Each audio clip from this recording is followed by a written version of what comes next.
ঠিক আছে?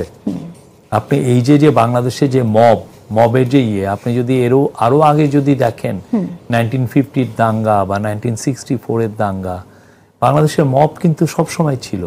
তো আমাদের এখানেও মব আসছে, কিন্তু দেখা যাচ্ছে যে বাংলাদেশের কিছু সুশীল সমাজের লোক একটা দুইটা আইসোলেটেড ইনসিডেন্টকে খুব ম্যাসিভলি হাইলাইট করার চেষ্টা করছেন। এটা করার মূল উদ্দেশ্য হচ্ছে এই গভর্নমেন্টকে একটা জিহাদিস্ট, এই গভর্নমেন্ট একটা তালিবান, এরকম ভাবে এটাকে প্রেজেন্ট করা। আপনি দেখেন এই যে 21শে ফেব্রুয়ারি থেকে এর আগে ঘটনা ঘটে নাই, 21শে বইমেলায় এর আগে ঘটনা ঘটে নাই।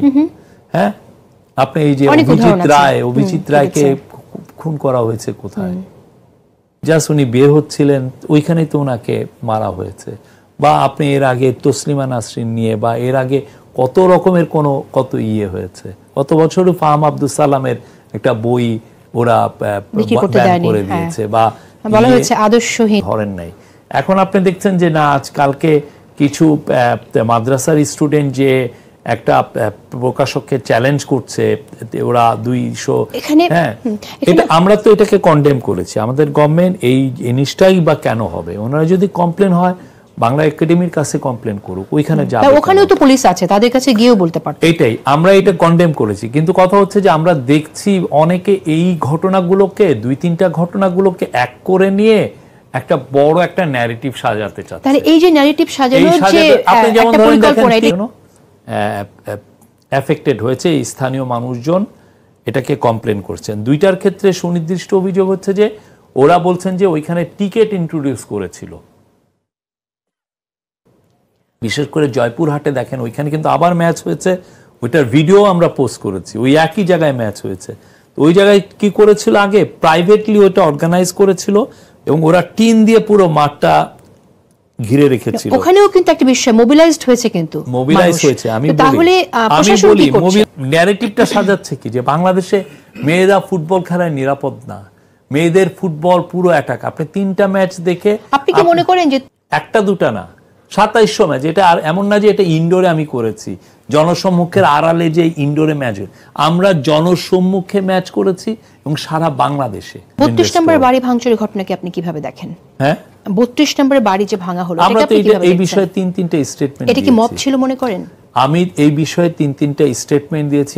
আমি আপনাকে রিকোয়েস্ট করব এই স্টেটমেন্টগুলো যদি একটু আমাদের দর্শকের জন্য সংক্ষেপে বলেন। না, আপনি আমার ওগুলো রিপোর্ট করেন, আমার একটা সাথে থাকলে আমি এটাকে পড়ে শোনাতাম। আমার কাছে এই বাংলাদেশে যাতে এই ধরনের কোনো ঘটনা, এটা কি মব বলছেন তাহলে আপনারা?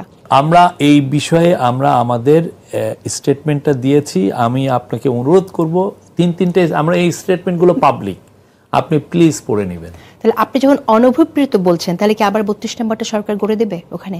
আমি তো বলেছি এটা অনভিপ্রেত, অনাকাঙ্ক্ষিত, সেটা আমাদের যেটা অবস্থান, এটা পরবর্তীতে কি করবে সেটা তো গভর্নমেন্টের ডিসিশন। আমি 2টি প্রশ্নের উত্তর জানতে চেয়েছিলাম যে 32 নম্বর বাড়ি ভাঙচুরের ঘটনাকে শফিকুল আলম মব বলবেন কিনা, বা সরকার মব বলছে কিনা, এবং আসলে এখন অনভিপ্রেত কিন্তু সরকারের বর্তমান পজিশন বা ভবিষ্যৎ পরিকল্পনা কি হবে, দুটোর উত্তর কিছুই পেলাম না।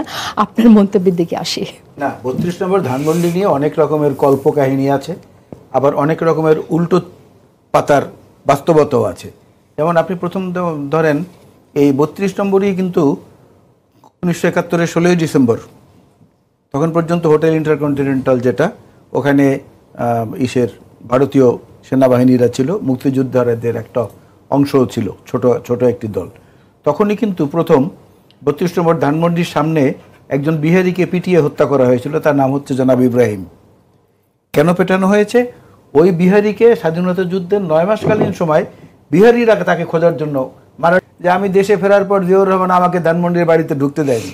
মূল ঘটনা তা না, ধানমন্ডির বাড়ির এগেনস্টে, মূল বাড়ির এগেনস্টে যে লোন ছিল, ব্যাংক লোন, সে লোন পরিশোধ করেনি শেখ মুজিবুর রহমান সাহেব জীবিত থাকা অবস্থায়, বা পরবর্তীতে তার 2 কন্যার কেউই সেটা পরিশোধ করেননি। ওই কারণে বাড়িটা দেনার দায়ে বন্ধক ছিল। পরবর্তীতে সেটা জিয়াউর রহমান সাহেব সরকারি তহবিল থেকেও কিছু সহযোগিতা করেছেন, ওনারা 2 বোনেও কিছু অর্থ দিয়েছেন, দেওয়ার পর বাড়িটা ছাড়িয়েছে। এটাকেও একটা পলিটিক্যাল একটা রেটোরিক্সের মধ্যে নিয়ে গেছে কিন্তু শেখ হাসিনা। ঠাকুরমার ঝুলি থেকে যেভাবে গল্প বের হয়, 32 নম্বর থেকে অনেক গল্প, 32 নম্বরের আশেপাশের অনেক প্লট ক্ষমতার জোরে তারা দখল করে নিয়েছে, অনেক মানুষকে ওখান থেকে উৎখাত করা হয়েছে। তো 32 নিয়ে কিসের অত আবেগ? ফানুসের মতো আবেগ সৃষ্টি করে ওইটা দিয়ে ওইটাকে অন্য কাজে ব্যবহার করা যেত বা কিছু করা যেত। সারা পৃথিবীতে অনেক জায়গায় তো এরকম আছে। আপনার কি মনে হয় যে সরকারি উদ্যোগ নিতে পারতো? যখন প্রথমেই ভাঙচুর করেছে সরকার উদ্যোগ নিয়ে কিছু করতে পারতো? পারতো, কেন পারবে না? সরকার পারতো। অনেক জায়গায় তো দেখা গেছে গোপালগঞ্জে একের পর এক ঘটনা তারা যেটা ঘটাচ্ছে সেনাবাহিনী না, কিন্তু এখানে সাধারণ মানুষ যারা গেছে, ওখানে ছাত্ররা যারা গেছে, তারা অনেকেই বলে যেটা গণঅভ্যুত্থানের চেতনা থেকেই তো গেছে, এবং আমরা দেখেছি বিশ্বে এরকমটা হয়েছে যে গণঅভ্যুত্থানের পরে বা বিপ্লবের পরে না, আপনি বলছেন যে সরকার কিছু করেনি, এটা আমি এটার উত্তর দিলাম যে সরকারের তরফ থেকে তো। আচ্ছা, আমাদের আরো দুই একটি বিষয় একটু কথা বলা দরকার। আমি জানতে চাই যে আপনারা নির্বাচন নিয়ে বলছেন, আপনি আজও বললেন যেমনটি যে রাজনৈতিক দলগুলোর সাথে বসে সিদ্ধান্ত হবে, কিন্তু আমরা দেখছি যে জামাতের আমির তিনি বললেন, ডক্টর শফিকুর রহমান সম্প্রতি বলেছেন বর্তমান পরিস্থিতিতে নির্বাচন দিলে সেটা হবে নির্বাচনের গণহত্যা, এটা কোনো নির্বাচন হবে না। জামাত ইসলামী সেটা চায় না। আপনার মন্তব্য শুনতে চাই, উনি কেন এটা বললেন? আসলে কি সরকার একেবারেই প্রস্তুত না নির্বাচন দেওয়ার জন্য? ঠিক না, এটা তো আর এমন কিছু না। তো এই বিষয়ে তো তারপরে আমরা ইলেকশন কমিশন রিকনস্টিটিউট করেছি, তারা পূর্ণ দমে কাজ করছেন। At the same time election reform commission তাদের রিপোর্টগুলো দিয়েছে, এবং এটা নিয়ে ইলেকশন পলিটিক্যাল পার্টিগুলোর সাথে আমাদের কথা হবে, কনসেনসাস কমিশন, এবং তখন পলিটিক্যাল পার্টিগুলো বলবেন যে এই রিফর্মগুলো আমরা চাই এই ইলেকশনের আগে, সে তার খুব দ্রুত সেটা ইমপ্লিমেন্ট হয়ে যাবে। তা আমরা সেইভাবে প্রিপেয়ার্ড বলেই তো এই কথাগুলো আমরা, প্রফেসর ইউনূস এই দুইটা ডেট দিয়েছেন।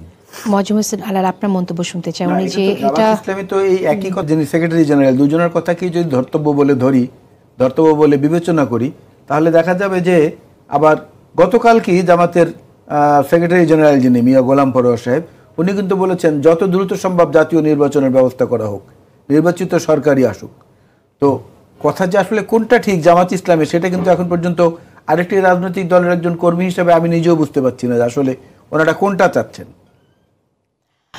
স্থানীয় সরকার নিয়ে আলোচনা আছে।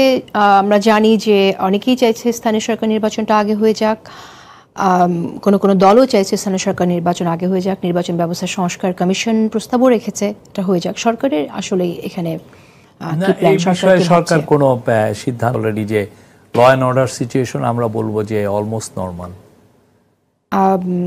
আমি যদি আরেকটি প্রসঙ্গে আপনার মন্তব্য জানতে চাই, সেটা হচ্ছে আওয়ামী লীগ নিষিদ্ধ প্রসঙ্গে। আমরা জানি যে সরকার একজন উপদেষ্টা আসিফ মাহমুদকে কোট করি আমি, তিনি বলছেন যে আওয়ামী লীগকে নিষিদ্ধ করা হবে। আপনার কি এরকম কিছু ভাবছেন কিনা?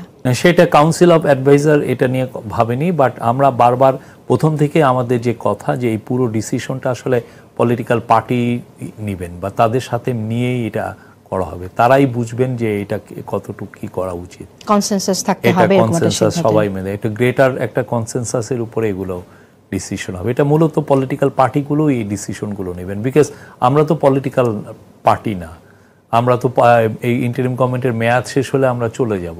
সেক্ষেত্রে সারা জীবন তো বিএনপি থাকবে বা জামাত থাকবে বা কমিউনিস্ট পার্টি থাকবে বা গণতন্ত্রী পার্টি, গণসংহতি পার্টি থাকবে, সবাই তারা বসে এগুলো বিষয়ে ডিসিশন নিবে। জানার জন্য আউট অফ